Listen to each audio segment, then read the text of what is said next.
इसी आंदोलन में आए हुए मास्टर बलवीर सिंह जी हैं, वो अपनी बातचीत रखेंगे इस आंदोलन के बारे में और 3 अध्यादेशों के बारे में क्या समझते हैं। बलवीर सिंह जी। ने नरवा अध्यादेश जारी किए हैं, उनका बहुत बड़ा नुकसान हमें होने जा रहा है।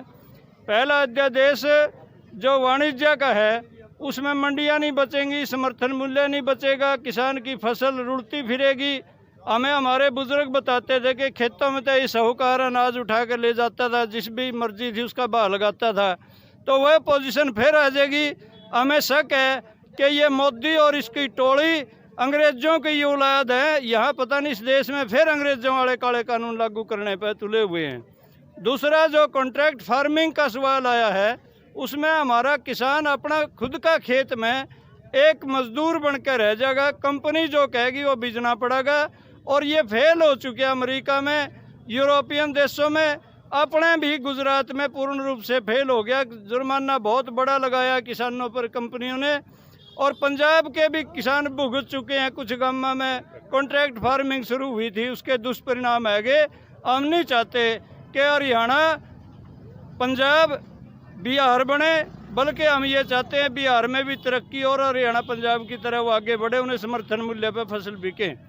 तीसरा जो कानून ये लाए हैं, उस कानून की वजह से हमारा जो एक कोटा होता था कि भाई इससे ज़्यादा सामान आप नहीं रख सकते असेंशियल कमोडिटी का, अब बड़े व्यापारियों के लिए खोल दिया। किसान के पास तो जो फड़ी भी नहीं है, वह प्याज भी नहीं रख सकता, जो 1 महीना 2 महीना खराब नहीं होते, कहाँ रखेगा। केवल व्यापारियों के लिए खुले गोदाम बना के उनके लिए ही यह व्यापार खोल रहे हैं।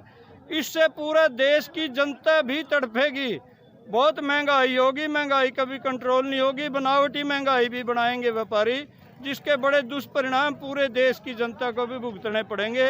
आज हम खासकर यहाँ सिरसा में इसलिए आए थे, दुष्यंत चौटाला देवीलाल का खून कहता है अपने आप को। हम ये जानने के लिए आए थे कि भाई आप किसानों के साथ हैं या किसान विरोधी सरकार के साथ हैं। यदि वो सरकार विरोध के साथ हैं तो हमारा साथ छोड़ दें, हमारा नाम लेना भी छोड़ दें, और यदि वो इस नकम्मी सरकार के साथ नहीं रहना चाहते तो हम उनका स्वागत करेंगे, हमारे बीच आएँ। एक जो सोशल कार्यकर्ता भी हैं, जो गांव में एक लाइब्रेरी भी चलाते हैं, लोगों में वैज्ञानिक दृष्टिकोण का भी काम करते हैं, और प्रोग्रेसिव किसान भी हैं, वो उनसे जानते हैं कि वो आज के इस आंदोलन के बारे में, इन अध्यादेशों के बारे में और भविष्य के बारे में, किसान आंदोलन पे वो क्या समझते हैं। सतबीर सिंह जी।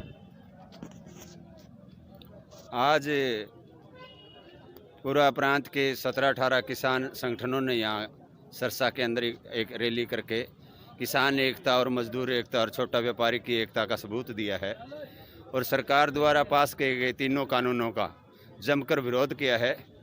और आज ये कहा है देश की जनता ने, हरियाणा की जनता ने, आने वाले समय में जो किसान मजदूर की बात करेगा, देश पर राज वही करेगा। आज ये संदेश है, और आने वाला टाइम में जब तक दुष्यंत इस सरकार से इस्तीफा वापस नहीं लेते और जनता का बीच में, किसान जनता का बीच में नहीं आते, इतना नहीं ये संघर्ष हरियाणा की धरती पे और देश की धरती पे चलता रहेगा। धन्यवाद।